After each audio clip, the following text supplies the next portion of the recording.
The scene is over, honey. It does not exist. New York was really dead. I was missing personality. It was the height of the Giuliani era. There was all these problems with alcohol and cigarettes. There wasn't one laugh left in house music. Everything had this utilitarian aesthetic. I just remember that I hated the music. The big clubs gotten really bad. There was no color.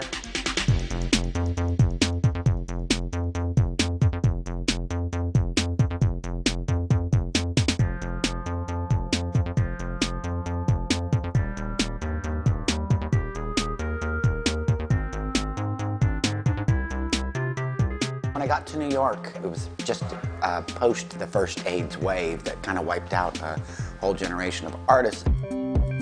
I came with Lady Bunny and RuPaul. You better work. I worked at a club called Love Machine, and then I did Roxy, and then I became a drug addict. When I got clean, I found that I couldn't listen to music anymore, so I started looking for some new music. I was at the right age when this kind of music was popular in the 80s. My background was more in fine arts, and I was a painter. It was always part of my life, of my DJing, of my production, of my label work. We started in '98. It felt like not only the city, but it just felt like culture in general had this weird stagnation right before the turn of the millennium. The big clubs seemed like Wall Street people mixed with strippers and bouncers. The nightlife here was like zero. So I felt, okay, instead of kind of like looking and looking and looking and looking and never find it, I'm going to make New York into what I dream it to be. I just wanted to create something that was celebratory. If the world is going to come to an end, and if I am going to die, I want to go out fucking rocking. They sent me like Emerge and Invisible. It's something new in their music. It's not, you know, any copy, so they have like a strong identity. We by no means were the first people to be working in electro. First I saw the image. Before I listened to the music, they look like freaks, like New York kind of artists. We ended up doing a performance in Starbucks. It's hands down one of my favorite places to perform. It was the first time that I felt like I was performing for a really diverse audience. They were not going to see a show. They were going to get a cup of coffee.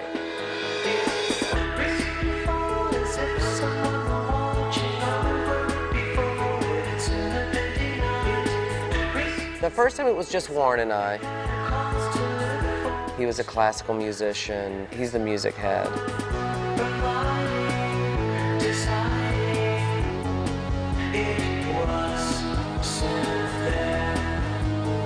A couple months later, it was with Cindy and Lizzie, who sing back up.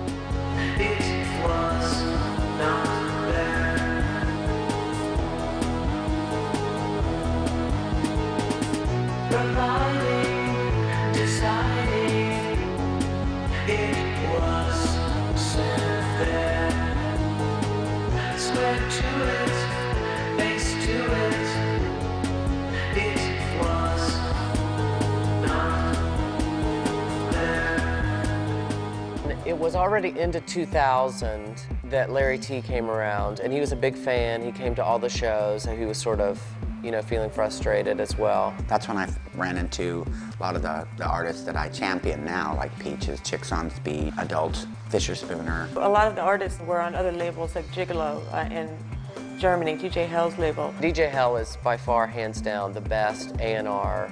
He travels a lot, he hears the best music. He's doing the most interesting stuff. Himself as a person with his label and the kind of things he has his fingers in. Gigolo was doing this already 5 years ago, and this kind of music will be there in 5 years' time. Cream Blush came about when like Lady Tron came about. Definitely I know Fisher Spooner.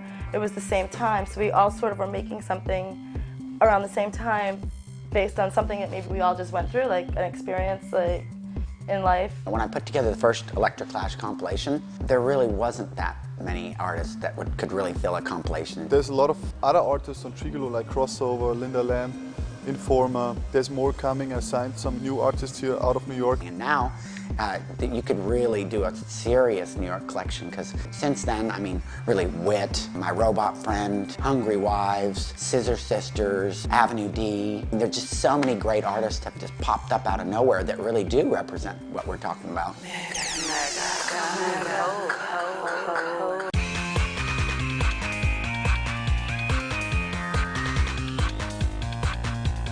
Electro is definitely making a comeback. I mean, it's always been there. It's just that electro clash thing has kind of come up and taken over. And now it's difficult to know what's good electro and what's bad electro.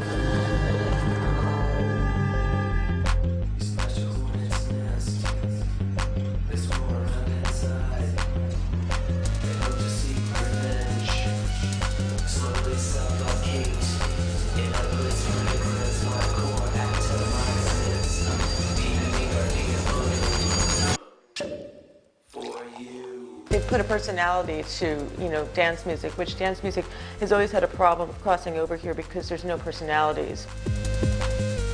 I didn't know what they will do performing live on stage, and then I saw it and I realized this is something very extraordinary.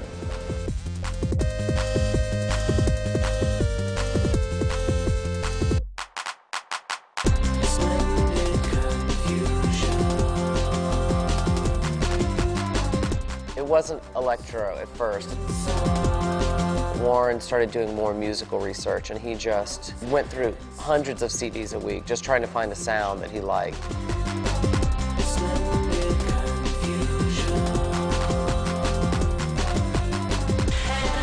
I was giving him crazy weird stuff like bad house music, and he completely ignored me and just did his own thing. He ended up coming upon electro. He liked how flat it was, he liked how digital it was. For him personally, it was kind of like he was reacting against himself.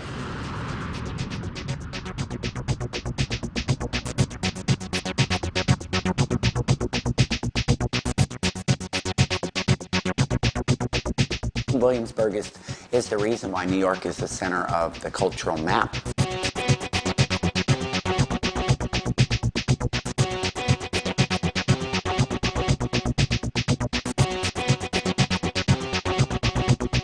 It is, as every city has, the cool alternative place to live. This is the first artistic community since the East Village in the early 80s.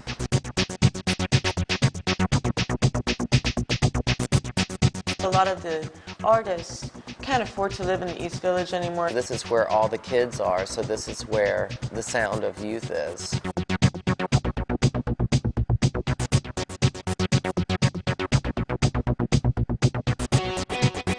In Manhattan, it's very, high real estate, and so it doesn't allow for creativity because it's too dollar-oriented. Even the East Village in the 80s wasn't as vibrant as what I'm seeing over here now. People are barbecuing in the streets, having a party, it's all fun. It's being branded as a Brooklyn thing, but it's not a Brooklyn thing.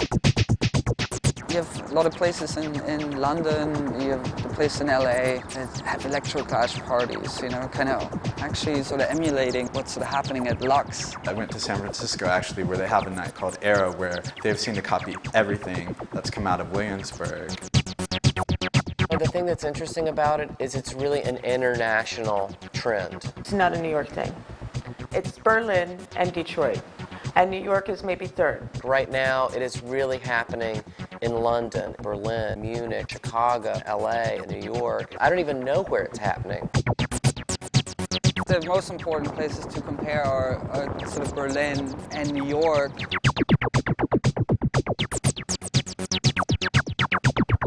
Electro music has been going on in Germany for a long, long time. Germany has a big impact into electronic scene the last 10 years. Berlin has a lot of involvement in shaping what happens here. Berlin has always been one of our best audiences. It's a big city, but it just doesn't hype itself in the way that other cities do, and it still keeps its cool.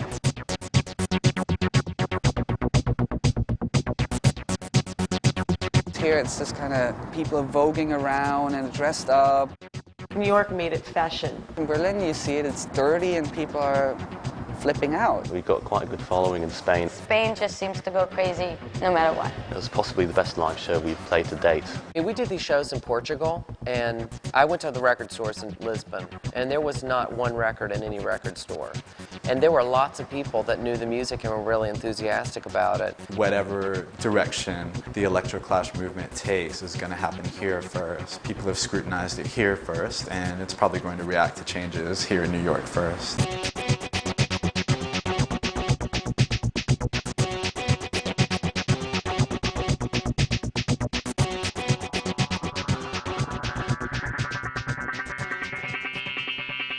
There were a lot of indie rock kids who didn't understand DJ culture or house music and used electroclash to react to it. To me, kind of electroclash is sort of where the rock and roll attitude and personality meets content and good beats. Suddenly there was this kind of new electro thing going, and we were like, what's this? I think it's a movement, more so than it is a genre. It's a reaction against boring music. It all came from the people who were really kind of bored with what they were being fed from mainstream culture, so they just decided to make their own. Something is trying to keep me out of the computer, out of the computer, out of the computer, out of the computer. They've all gotten together with people they know and just put their fashions together, gotten their beatboxes and their power books all matched up, and they're putting music together. Because you have a fusion of like music and art and fashion. The fashion industry has just picked up on electro very quickly. Some are leaning more towards the art side of what they do, some are leaning more towards the fashion side. Ultimately for us, it is about the music. There have been electro parties like all throughout the city, but they've just been electro parties. They're not like trendy, it hasn't ever been tied in with like this 80s fashion thing until the last like year or two. We got also a lot of attention in the fashion industry. So at the catwalks there was a lot of gigolo music played.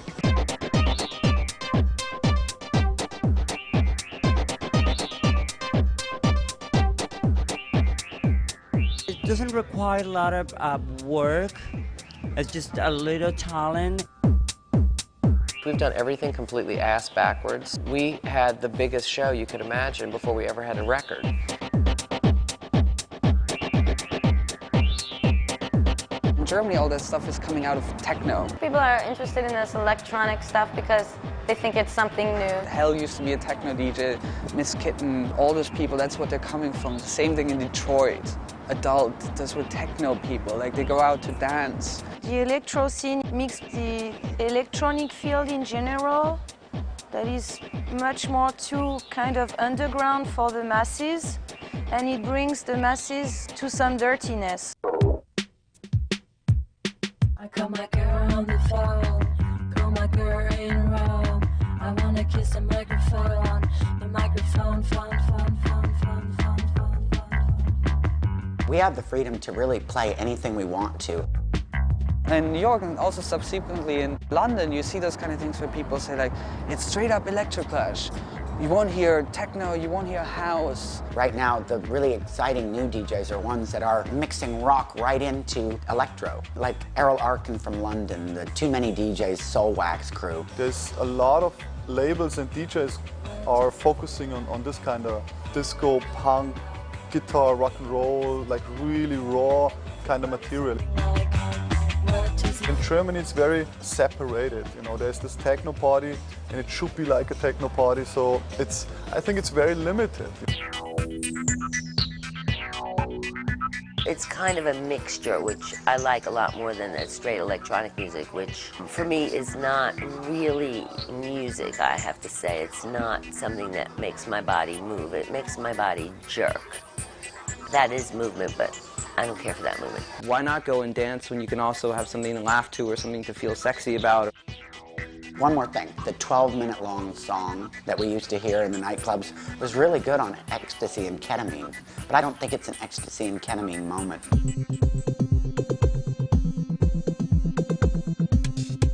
I like the influence that electro had on sex in terms of the fact that they're presenting a different, freer form of sexuality. Who wants to sleep with the Chemical Brothers? Were you ever enlightened by Fatboy Slim? Who can resist like wit, whatever it takes or whatever? They're really terrible, I think. You know, they have no talent. They're three girls with very big tits and a big ass, dressed in tight clothes, with lots of lip gloss, and they look fantastic. And they sing like suggestive lyrics. And how can you pass that up? Like, that's just screams. Take pictures of me. I like it, I like it. Ooh, ah. They have that sex appeal needed to rock and roll. I like it, I like it, I like it, I like it, I like it, I like it, I like it. Electroclash to me is not really a type of music. It's a made-up term by Larry T to market music that already existed and is known as electro. He wants to get this music out to everybody, so he has a name for it.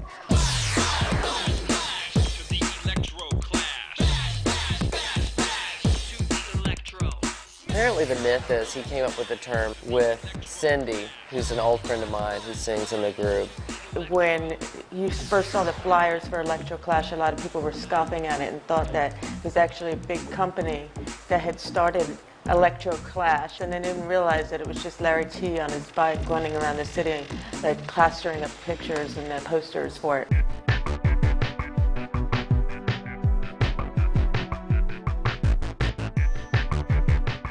Suddenly people started lumping us into the same group. But at the same time, people were saying, hang on, these guys aren't actually like all these Electroclash bands. They're like a real band with real songs.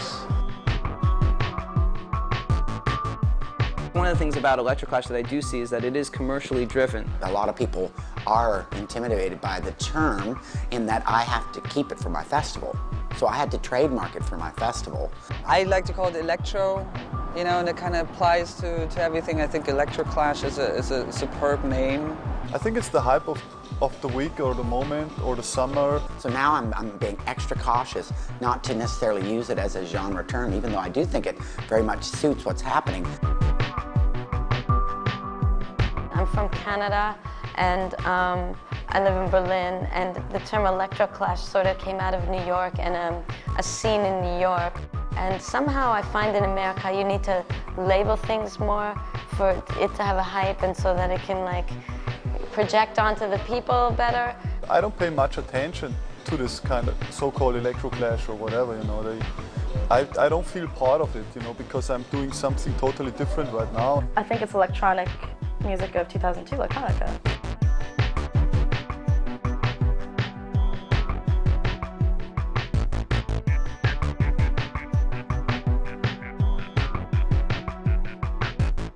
It's like a term that can draw everybody's attention is Electroclash. They put it in a fashion spread and then have a whole list of artists saying, we're not Electroclash. We can't name one good thing about being associated with Electroclash. We just don't want to be associated with something that's in fashion because it's always going to drop out of fashion. If I got attention because of that, I'm not going to spit on it or anything. I don't really care because I feel like if you make something good, then people can see that it's good, and I'm not going to worry about a label.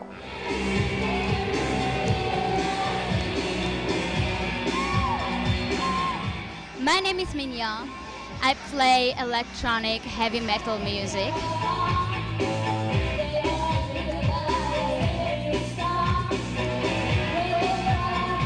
I do everything myself, like produce and sing, perform. I produced everything myself, and I wrote everything, and I perform it, and I also play live electric guitars on everything. I'm a big fan of DIY, do-it-yourself.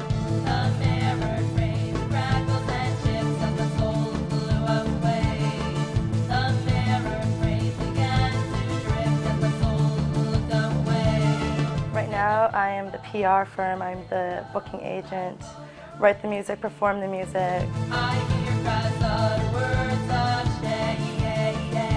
There's so many bands that are emerging bands right now that are actually creating music without using a studio. With the technology today, you're sort of limited mostly by your ideas. Computer programs such as Reason and whatnot is available that anyone can have on their computer at home. I have ideas, I want to just do it, I want to work with machines that don't talk back and just will make it and will contribute, and I can pull what I need and there are no hard feelings. If you have a good idea and a beatbox and a good presence, you're a star.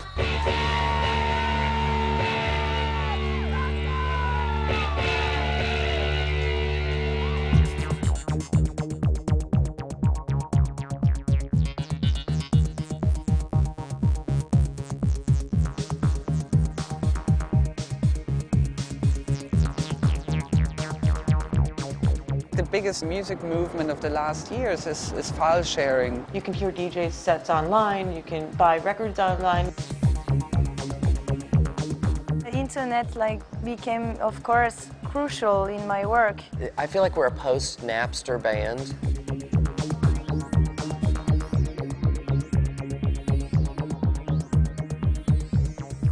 A lot of people have been exposed to our music not through record sales.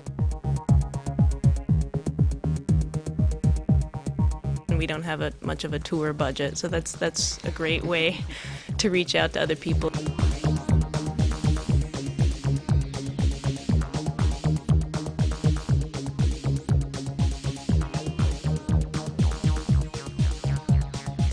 I had an email list of about 50 people, and no flyers, no posters, no nothing. I would just send one email.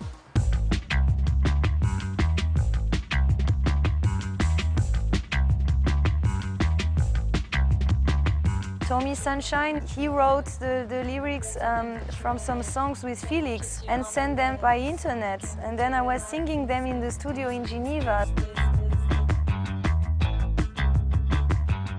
A French girl started a Miss Kittin fan club on Yahoo, and then there is a forum and they have chats and they talk about me like, oh, I think Miss Kittin was much more fat before and she lost weight. I prefer people talking about that than saying stupid things about electroclash. Break it down. It's not the hype, it's real life. The internet, first of all, is like the most amazing thing. It's also one of the most negative things. People judge artists based on their record sales, but it doesn't really make sense anymore. You could get music for free, and that brought sales down. That brought labels not being able to support all the artists. Record companies are complaining about their profits dropping 50%. It's the web, which I think it's just bad music they're putting out.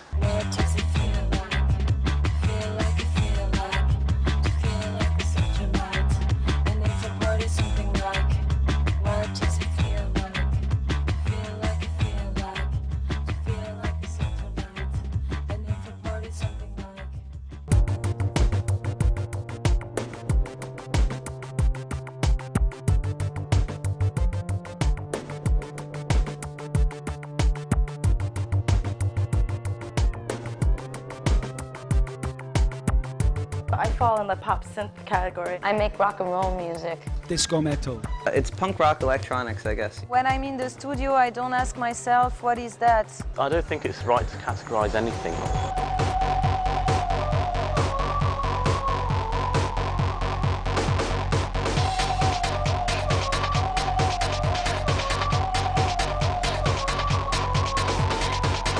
What I don't like is when people focus on this 80s thing. Let's go to the rendezvous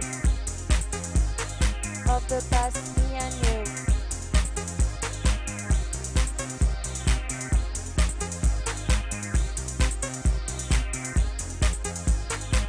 Obviously, people have said, you know, they use synthesizers, so they must be 80s revivalists. The only thing that we have a connection to the kind of 80s thing is just the sounds, you know, because all the synthesizers are all from that era. But everything that you hear there is not pastiche, it's all new. Everything is a combination of things to produce something new. We gave up the song structures for 10 years in the rave scene. It was like just loops. So when we got back to song structures, of course, it's exactly the same process as in the 80s, because we use electronic equipment, but that's not always the same sounds, that's not always the same inspiration. The initial inspiration came from these sample CDs that have beats, vocals, they have everything to sort of do a paint-by-numbers electronic music. I'm open to doing basically recording with any kind of instruments.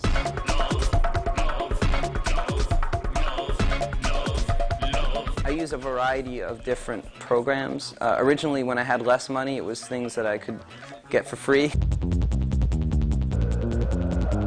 I'm really drawn to that, to the rawness of the sound, like the pureness of a synth sound, of an oscillation.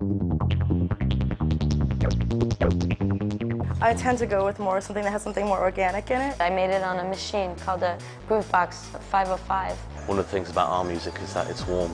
It doesn't have to sound like bleeps and blips. I can make a sound that's purely electronic, but sound incredibly organic. People use these machines for house or drum and bass, but I stripped it down to a very minimal level like you would in punk rock. We're not necessarily the biggest proponents of using like old Moogs, and our stuff is pretty digital.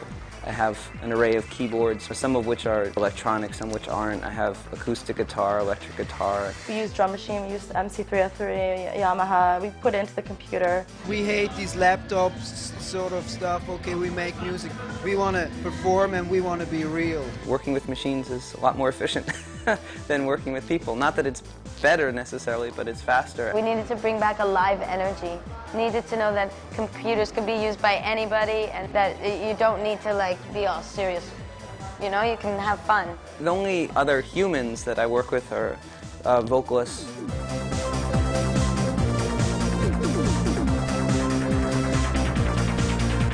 There's a lot of vocals in all these new productions, and I think it's really good.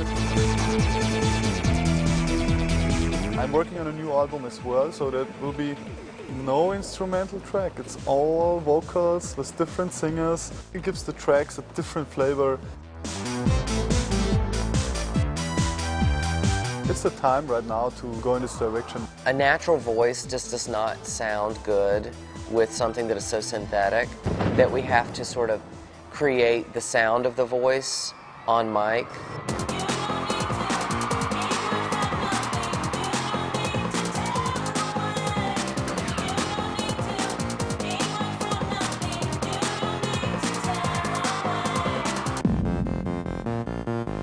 A lot of times we're developing lyrical and vocal treatment in the studio and in sections.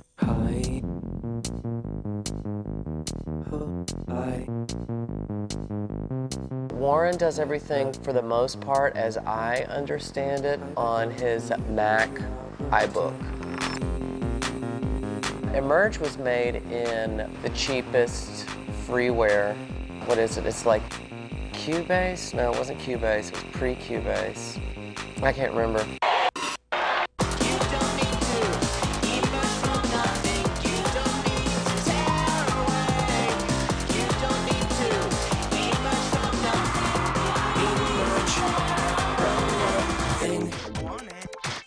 I'm Daphne. I'm Debbie, Avenue D.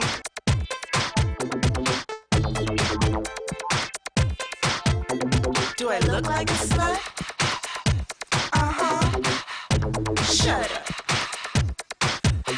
Do I look like a slut? Our lyrics are, a little bit trashy, but, we are from Miami, and we grew up on booty music and Two Life Crew. Shut up. Do I look like When you listen to music, it's almost like you build up your own kind of meaning to it. Maybe it's these outfits we wear. I mean, I can see your boobies. Shit, my stylist is on a budget. He's just trying to save some fabric. And obviously, you want to know what the song is about. But in doing so, you'll just destroy it for yourself because it's whatever you think it is. Shit, I like your Daisy Dukes. I think they're real classy. Lyrics are really important. I do sweat them, and I do care about them. The lyrics are actually one of the most important aspects to our stuff. Our lyrics run the gamut from disaffected, gay, gym-addicted men to hairdressers who are having adulterous relationships. The lyrics is about being fake. The lyrics are really evil. I'm just not into exploitation of my sexual preferences. Women should be able to talk about sex. I mean, the Two Live Crew sung about pussy for I don't know how many years, and everybody loved them, so we thought, hey, if girls do it, they'll love it even more. IUG, SIS, stay in school, 'cause it's the best. I'm so direct that it's caused so many projections upon me of, am I a feminist, am I a macho, and do I have penis envy? Everybody's got their own opinions about me, but that opens up all these different areas for me to play. Sucking on my titties like you wanna be calling me all the time like Blondie. Check out my Chrissy behind, it's fine all of the time. I think that artists themselves underestimate the power that music has to influence people. It feels political, and I guess maybe it only feels political to me. Punk to me is political. Right now what's happening is not. I just speak about what I speak about directly and minimally, and people find that very controversial, which I find funny, and people find me angry, which I find funny. Some people find me funny, but it doesn't make me angry. It's kind of a fuck you to the pop system. I don't think that actually is that the purpose, to change anything. I think the purpose is to have fun. The point of this is to put the fun back in it. A lot of people can just feel free about experimenting with each other. The only thing that changed here is me. I have been dreaming of a television appearance. I was always like, oh my God, if I could just do a television appearance, I would just fuck it up so good. We got on Top of the Pops and it was this struggle and everyone was sweating, and when we got there, it was like you have no control at all. You walk into the studio filled with technicians, they play the song down one time, you get one walkthrough, that's it, done, thanks, next.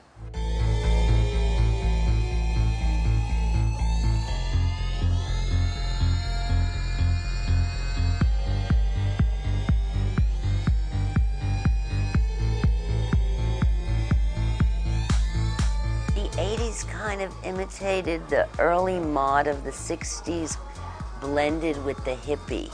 And then now, that's an imitation of an imitation.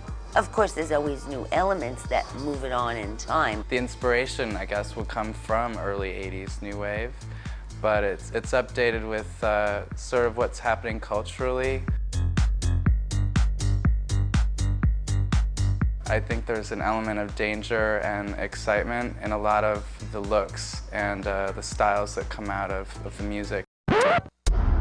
Catherine Deneuve! Kids are fascinated by the elements from the 80s because for them, the 80s was probably the last time of some kind of statement in fashion, that whole post-mod thing, the new wave thing.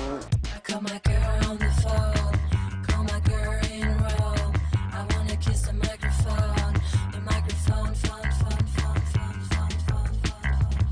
I think that the music and the fashion in the 90s was definitely together in the urban scene. The rappers and the fashion, that was together. But the white kids didn't have a direction.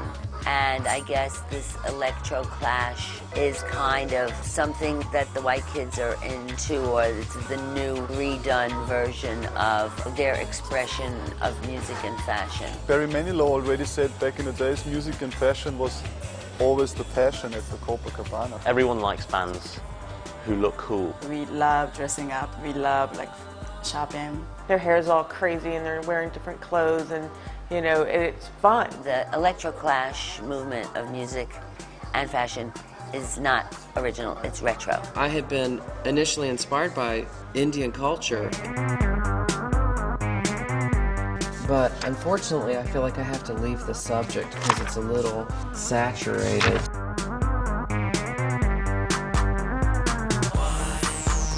It's tough to figure out how to react to certain countries.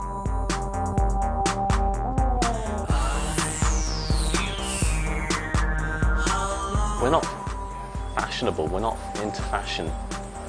We just like good clothes. Doesn't anyone like good clothes? If they say they don't care about fashion, I agree with them. I don't care about it either in that definition of fashion.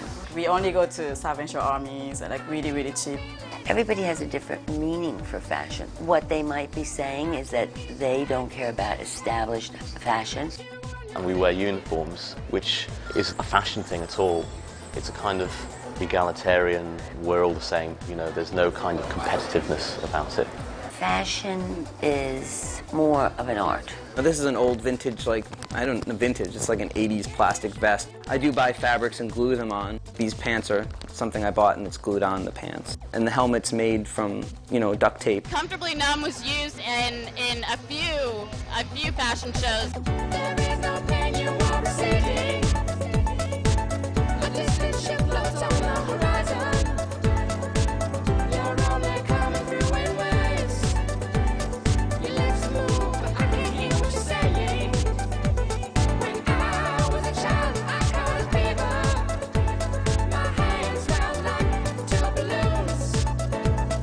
Now I've got that feeling once again. I can't explain, you would not understand. This isn't how I am.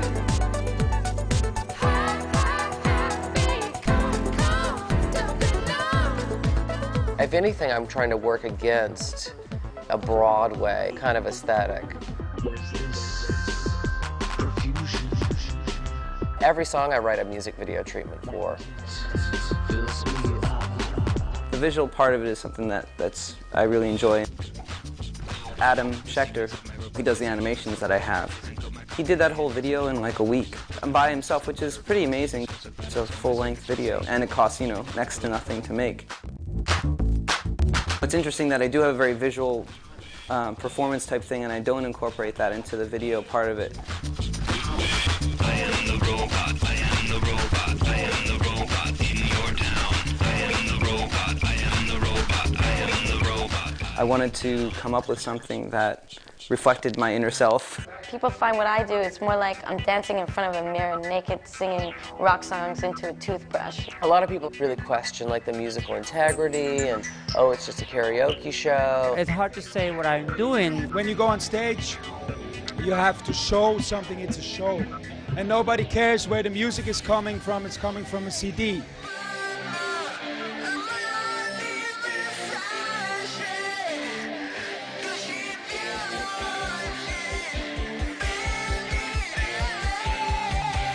When I perform, I usually have nothing on stage. It's just me and a riser and a microphone. And that really confuses people. They think, what is she doing? She's not doing anything. She's doing everything. I have an entertainment disease. I can't stop entertaining. So I really thought I'm going to use no instruments and just really show my entertainment skills because I already know that the music's really good. I feel like it's a more honest sort of representation of the music because when you see all these other people like Moby and Fatboy Slim, they aren't doing anything.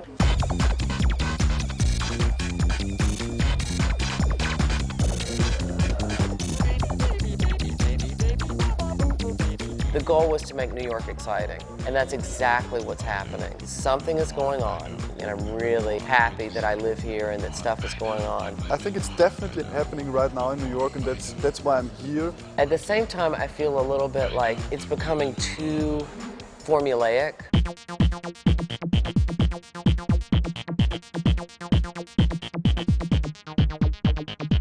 We've benefited from a surge of interest in electronic dance music. That's great. As far as what'll happen in the future, who knows? The thing I do hope that happens is just that this genre, just the electronic pop music, whatever, that it does flourish in the next year and that it actually does infiltrate popular culture in a way that I'm happy with. The Warhol thing was all about taking pop stuff and bringing it into the art world. And it feels a little bit like for us, we're taking what we can develop in the art world and trying to put it into the pop world.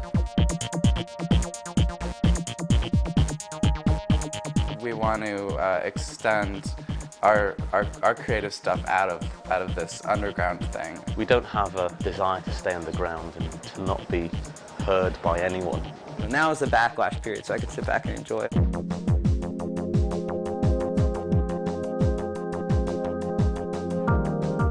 I think we need to break into the mainstream of America with a couple, you know, flashy acts, and then I think the whole thing will be unstoppable. I think that this is in some ways too gay. It's too gay.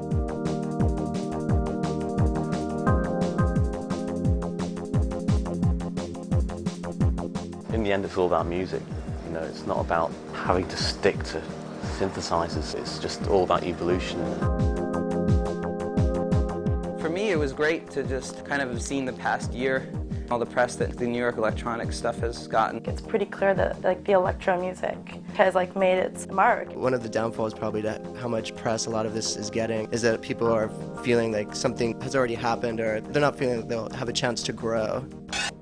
The goal is to push this thing just as far and as big as we possibly can until basically it either falls apart or everybody hates it.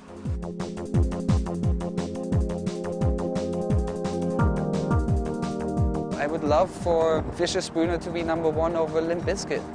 The world would be a better place. We are not 1989 anymore, it's 2002. It should be more diverse kind of action. From nothing, you don't need to tear away. We're not going for like, you know, the hipster village. I really want to go for Best Buy. I want to go for Middle America. I think electro is still seen as something that's a little bit grotesque. People thought that hip-hop wasn't going to make a mark, but look at hip-hop today. It's all like such a fiction that I kind of love it. I feel like I'm just sort of writing a made-for-TV movie from far away. I'm just gonna ride it. The goal is to, you know, go for the kids.